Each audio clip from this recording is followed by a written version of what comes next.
बच्चों, मैं आपका सनी भैया और आप आए हैं सनी कॉमर्स क्लासेस में, जहां पे अकाउंट्स अपने ही अंदाज में।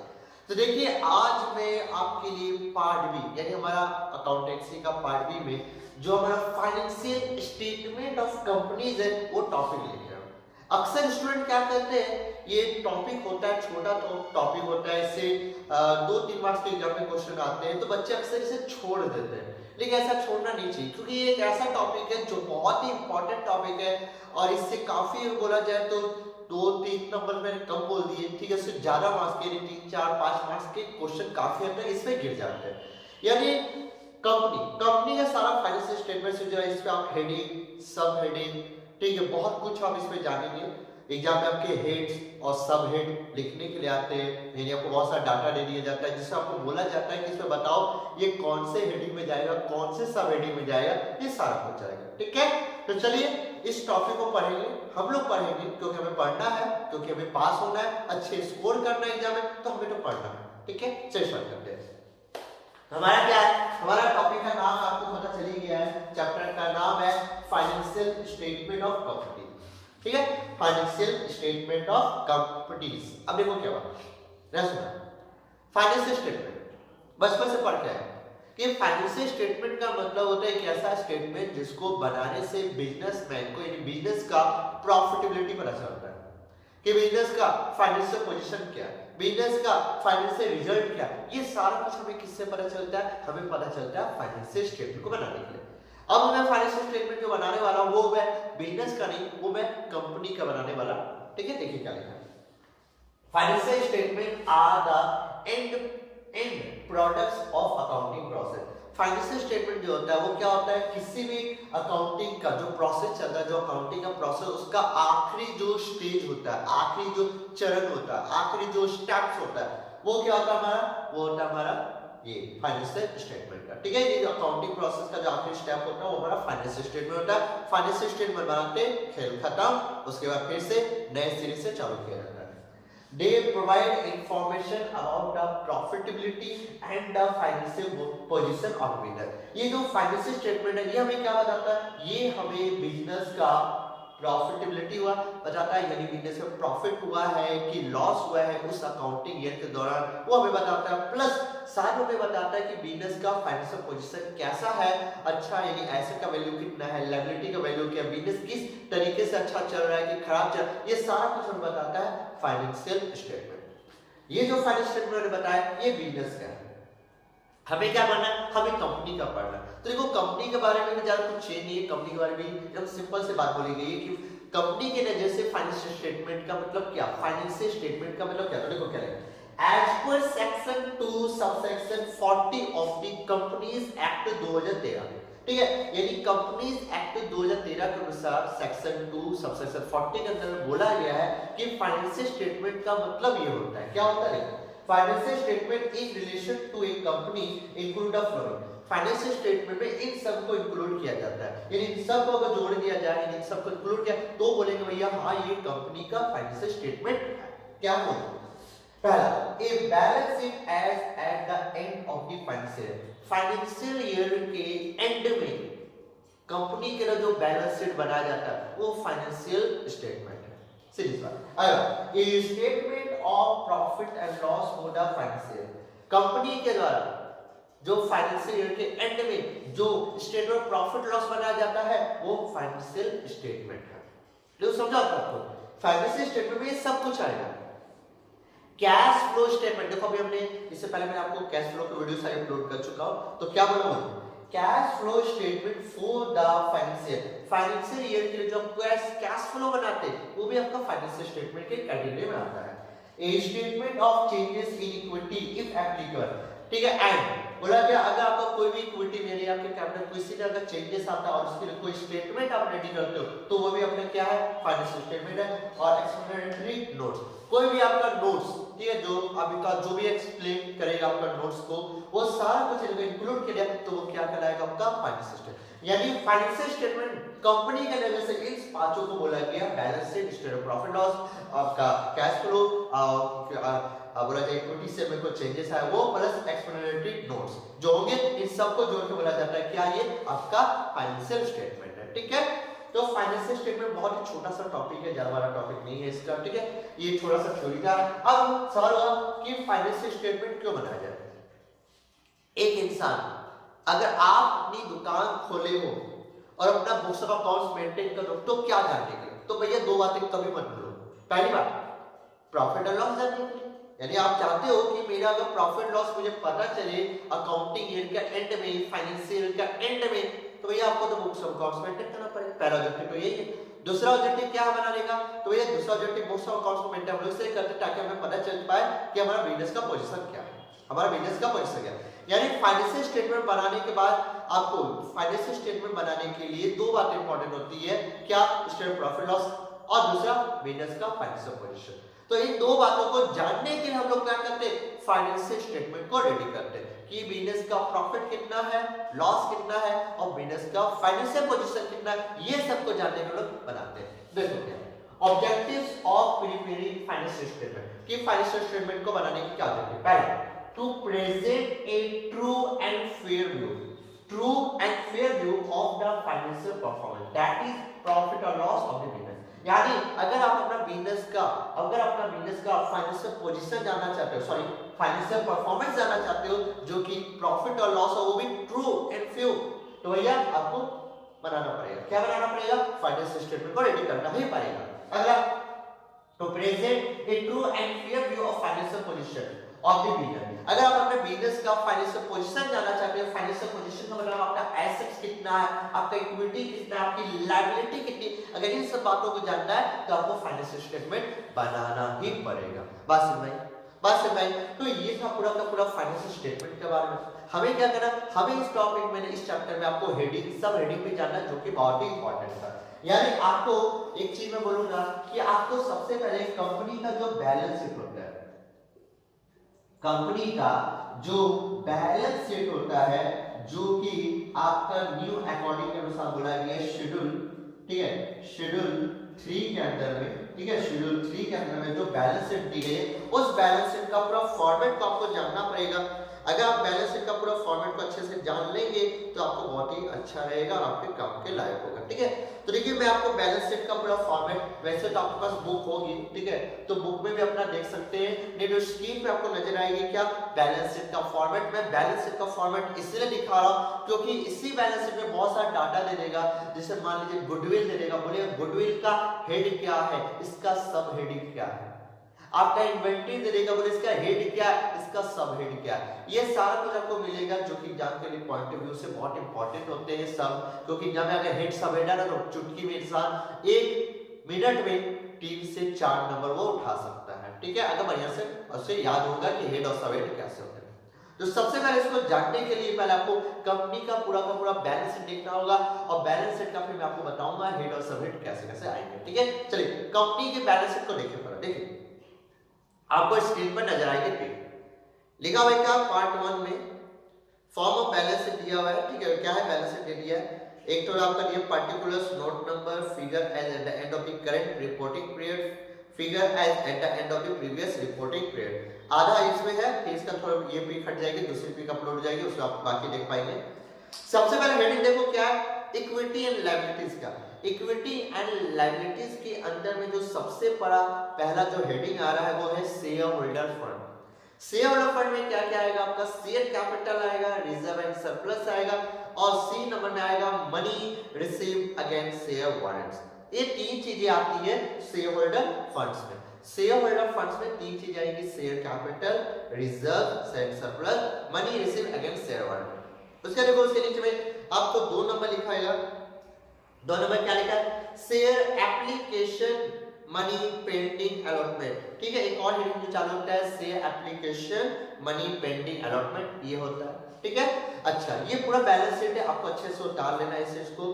अगला देखो 3 नंबर में क्या लिखा है, non current liabilities. Non current liability में सबसे पहले जो आता है उसमें लॉन्ग टर्म बोरोविंग्स होता है, बी नंबर में आपका डिफर्ड टैक्स लायबिलिटीज आती है, सी नंबर में आपका अदर लॉन्ग टर्म लायबिलिटीज आती है, डी नंबर में आपका लॉन्ग टर्म प्रोविजंस आते हैं। ये सब हेडिंग है, इसके अंदर में अभी बहुत कुछ देखना है बाबू, याद रखना, मैं आपको बताऊंगा आराम से। उसके देखो 4 नंबर में क्या आता है, करंट लायबिलिटीज आती है, जिसमें पहला ए नंबर शॉर्ट टर्म बोरोविंग्स है, बी नंबर ट्रेड पेबल्स है, अदर करंट लायबिलिटीज आती है, D number short term provision आता है, और फिर उसका क्या होता है, पूरा का पूरा टोटल किया जाता है और आपका लायबिलिटी का टोटल रेडी हो जाता है।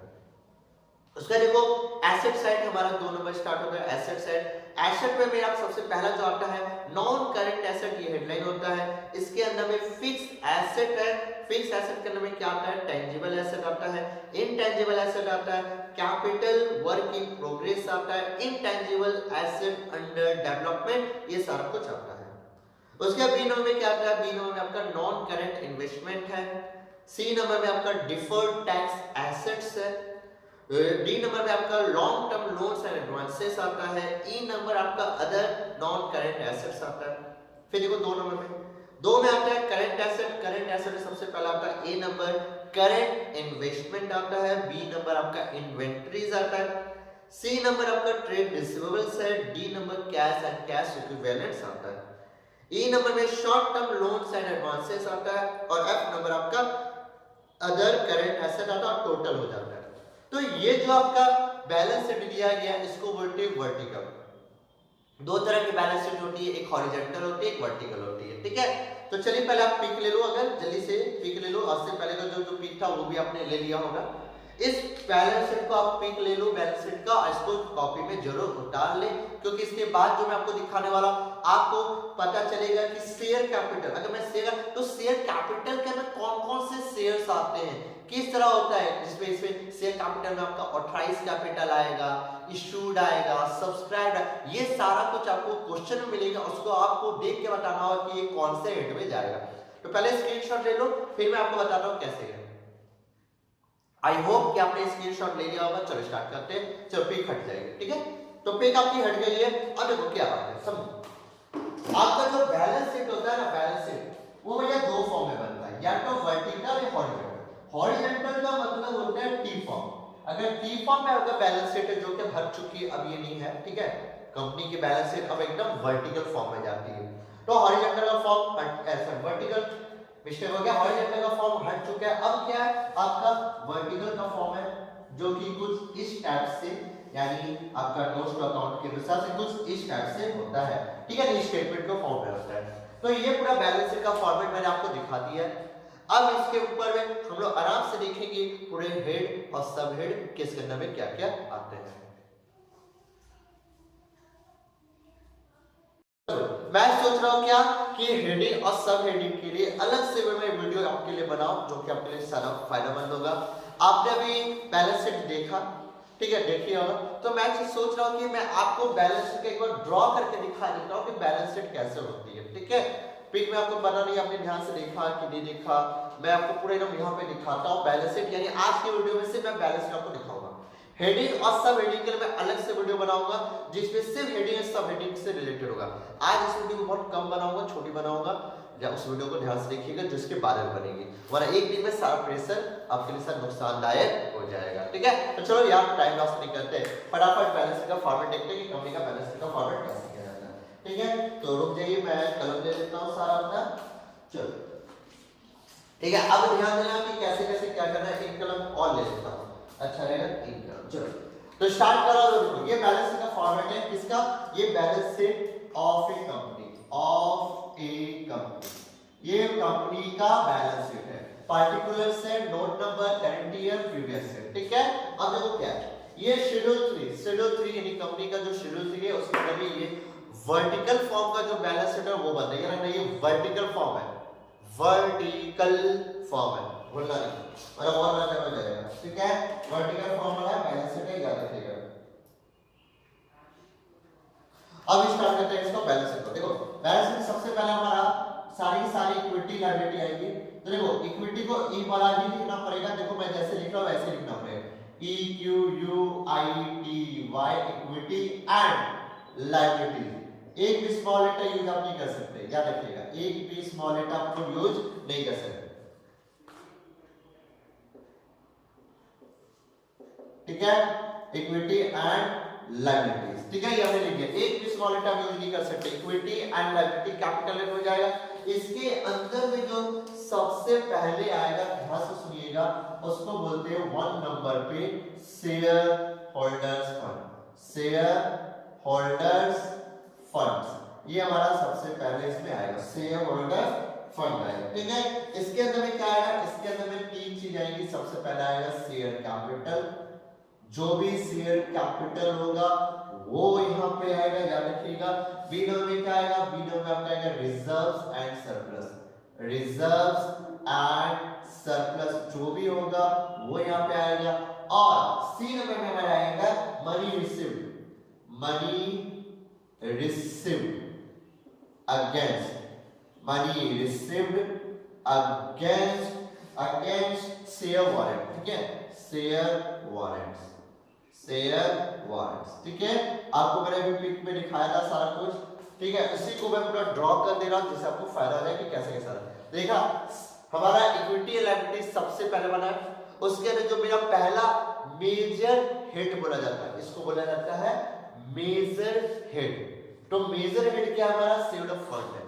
मेजर हेड के अंदर में जो सब हेडिंग बनी है, तीन सब हेडिंग बनी है, share capital, reserve and surplus, money receive against share warrant, ये हमारी बनी। अगला मेजर हेड हमारा देखो, अगला जो मेजर हेड हमारा बनने वाला है उसको वो क्या बोलते हैं, वो सुनिएगा, शेयर एप्लीकेशन बनी, शेयर एप्लीकेशन, शेयर एप्लीकेशन, ठीक है, share application, money pending allotment, money pending allotment, ये हमारी अगली इसकी हेडलाइन बनेगी, अलॉटमेंट, ठीक है, ये हमारा बन गया, ठीक है। अब क्या, ये मेरा जो बना इसको क्या बोलेंगे, इसको बोलते हैं मेजर हेड। फिर मैं बोल दे रहा, इसको बोलते हैं हम लोग क्या, मेजर हेड। तो देखो अभी तक इक्विटी लायबिलिटी दो मेजर हेड बने, एक शेयर होल्डर फंड, दूसरा share application, money pending allotment. और शेयर होल्डर फंड के अंदर में तीन सब हेड बने, शेयर कैपिटल, रिजर्व सर्व, मनी अगेंस्ट आपका रिसीव अगेंस्ट शेयर वारंट। अब अगला तीसरा, तीसरा जो आपका बनेगा वो बनेगा, ध्यान से सुनिएगा, उसको बोलते हैं non current, non current liabilities. ये आपकी तीसरी मेजर हेड बनेगा इक्विटी लायबिलिटी के अंदर। अब इसके अंदर में क्या क्या आएगा, इसके अंदर सब हेड बनेंगे, ध्यान से सुनिएगा। सबसे पहला जो बनेगा वो होगा long term borrowings, long term borrowings बनेगा। उसके बाद आपका बनेगा डिफर्ड टैक्स लायबिलिटी, यानी कि उसका आपका बनेगा डिफर्ड स्पेलिंग में लिख लेते हो और कोई और डिफर्ड का स्पेलिंग को डिफर्ड टैक्स लायबिलिटी बनेगी, डिफर्ड टैक्स लायबिलिटी बनेगी। अच्छा कौन सी, याद रखिएगा नेट वाली, याद रखिएगा नेट, मैं यहाँ पे लिख देता हूँ नेट वाली, ठीक है। अच्छा उसके बाद सी नंबर हमारा बनेगा अदर करेंट, मिस्टेक हो गया, अदर नॉन करेंट लिखना था, अदर नॉन करेंट लायबिलिटीज, ये आपकी बनेगी लायबिलिटीज, ठीक है, लायबिलिटीज ये बनेगा। अच्छा डी नंबर में क्या बनेगा, तो डी नंबर में आपका जितना भी लॉन्ग टर्म प्रोविजंस होंगे वो सारे सब बनेंगे, लॉन्ग टर्म प्रोविजंस, जितने भी लॉन्ग टर्म प्रोविजंस होंगे वो सारे के सारे यहाँ पे बनेंगे। और हमारी क्या होगी तीसरी, यानी मेजर हेड हमारा क्या हो गया, तीसरा भी खत्म हो गया, बोलो कोई दिक्कत नहीं है, समझ बात को कैसे बात। तो देखो आगे अब अगला जो है 4 नंबर में वो हमारा स्टार्ट होगा मेरा मेजर हेड क्या, करेंट लायबिलिटीज, करेंट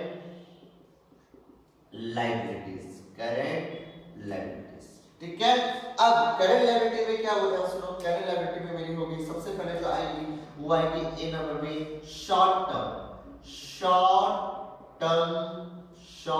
ये देखो शॉर्ट, ये लॉन्ग टर्म था, अब ये शॉर्ट टर्म हुआ, शॉर्ट टर्म बोरोइंग, सारी की सारी जो शॉर्ट टर्म बोरोइंग्स होगी वो सारी यहाँ पे आ जाएगी। बी नंबर में आ जाएगा ट्रेड पेबल्स, बी नंबर में आ जाएगा आपका ट्रेड पेबल्स, जितना भी ट्रेड पेबल्स होगा वो सारा का सारा यहाँ पे आ जाएगा। अच्छा ट्रेड पेबल्स के बाद आएगा मेरा क्या, देखो एकदम सेम से अदर नॉन करेंट लायबिलिटी था, यहाँ पे होगा सी नंबर में other current liability, other current liabilities, ठीक है, ये हमने लिख दिया। डी नंबर हमारा क्या जाएगा, तो डी नंबर हमारा आ जाएगा सब हेड पे, ये लॉन्ग टर्म प्रोविजन था, यहाँ पे होगा short term provisions, short term provisions, short term provision. चलो यहाँ पे हमारा हो गया। अब क्या करना है, अब इसका टोटल करेंगे। ये लायबिलिटी सेट का पूरा टोटल होगा। देखो इतनी बार इतना बड़ा बैलेंस शीट होता है कि भैया देखो मेरा बोर्ड में भी नहीं आता, इसलिए मुझे उधर भी खींचना पड़ा है। ठीक है, तो देख लो इतना बड़ा होता है आपका बैलेंस शीट का फॉर्मेट। ठीक है, तो यहाँ पे क्या करेंगे, डबल लाइन से क्या करेंगे, क्लोज कर देंगे। और यहाँ तक कोई दिक्कत नहीं है, यहाँ तक कोई भी दिक्कत है बता दो मुझे, कोई दिक्कत नहीं है। ये हमारी क्या इक्विटी लायबिलिटीज का। तो अब एक दिमाग से समझ लो, याद करने का बहुत सीधा सा फंडा चलता है। सर हमें याद कैसे रहेगा, देखो मैं आपको लिख देता हूं, इक्विटी एंड लायबिलिटीज में आप बेटा हमेशा याद रखिए इसके चार पूरे के पूरे चार क्या होते हैं, मेजर हेड होते हैं। यानी मेजर हेड, पहला जो हेड का नाम होता है क्या होता है, share holder fund, share holders fund. ठीक है, शेयर होल्डर फंड। ठीक है, ये होता है, ये मेरा पहला होता है। दूसरा जो होता है उसको हम लोग बोलते हैं, ध्यान से सुनिएगा, नॉन, ठीक है, share application money, share application money, pending allotment, pending allotment, ये आपका दूसरा इसका मेजर हेड होता है। ठीक है, यानी इक्विटी लायबिलिटी में टोटल चार हेड होते हैं, याद रखिएगा, हमेशा याद रखिएगा। तीसरा जो होता है उसको क्या बोलते हैं, नॉन करेंट लायबिलिटी, ये आपका तीसरा हेड होता है। अब उसके आखिरी जो हेड होता है वो क्या होता है, करेंट लायबिलिटी, ये आपका चौथा। यानी पूरी की पूरी इक्विटी लायबिलिटी जो होती है चार मेजर में बटी होती है, 1 2 3 4। पहला शेयर होल्डर फंड, दूसरा share application money, pending allotment, तीसरा नॉन करेंट लायबिलिटी और चौथा क्या होता है हमारा करेंट लायबिलिटी। अब देखो इसका शेयर होल्डर फंड के अंदर में, शेयर होल्डर फंड के अंदर में तीन सब हेड होते हैं। क्या होते हैं, तीन सब हेड होते हैं। खत्म, याद करने का तरीका बता रहा हूं। शेयर एप्लीकेशन मनी पेंडिंग में कुछ नहीं होता है। नॉन करेंट लायबिलिटी के अंदर में पूरे के पूरे चार क्या होते हैं, चार सब हेड होते हैं। ठीक है, ये हो गया। करेंट लायबिलिटी में कितने होते हैं, पूरे के पूरे चार सब हेड होते हैं। ठीक है, ये होता पूरा का पूरा इक्विटी एंड लायबिलिटी के बारे में। ठीक है, समझाया कि कितने हेड होंगे, यानी कितने मेजर हेड होंगे और कितने सब हेड किसके अंदर में कितने कितने, वो आपको मैंने दे दिया। ये अच्छे से याद रखना है आपको। ठीक है, एकदम बैलेंस शीट का है। अच्छा, अब मैं स्टार्ट करता हूं एसेट का। तो मैं ये मिटा दे रहा हूं, आई होप कि याद हो गया होगा कि भैया कितने हेड होते हैं और कितने सब हेड होते हैं। चलो अब हमारा अगला चालू होगा एसेट्स के बारे में। चलिए आराम से लिखेंगे, कोई हमें नहीं। तो देखिए हमारा एसेट का हेडलाइन चालू होगा। ठीक है, तो ध्यान दीजिएगा। देखिए हमारा अगला जो चालू होगा वो क्या, हमारा एसेट्स। देखो यहाँ पे देखो मैं लिखने का तरीका देखो मैं कैसे लिख रहा हूँ।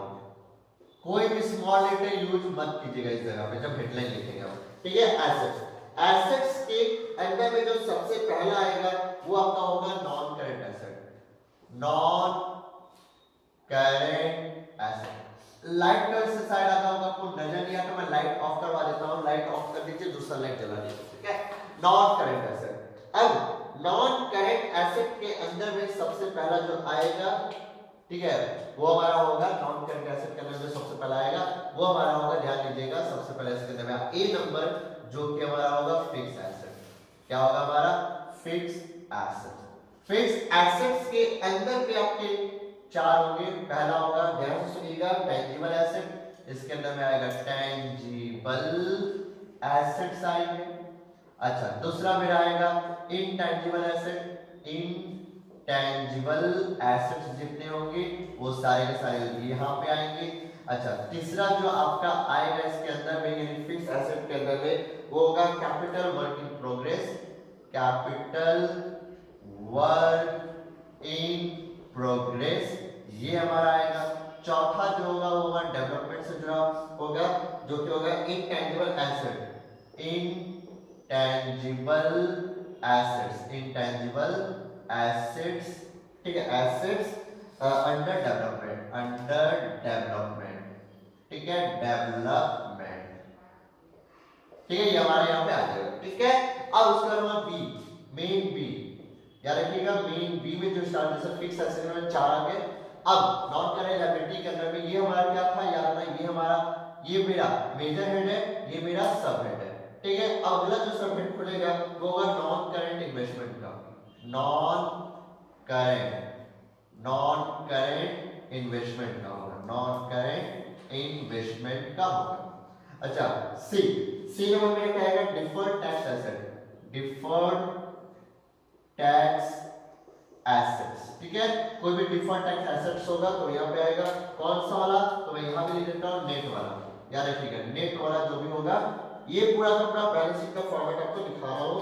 पहला आएगा long term loans, D number में आएगा लॉन्ग टर्म लोन्स, यानी जितना भी लॉन्ग टर्म लोन्स होगा, लोन्स और एडवांसेस, लोन्स एंड एडवांसेस, याद रखना ये एसेट वाला लोन एडवांसेस बोला क्योंकि लोन दो तरह का होता है, एक होता है लायबिलिटी वाला और एक होता है हमारा एसेट वाला, ठीक है।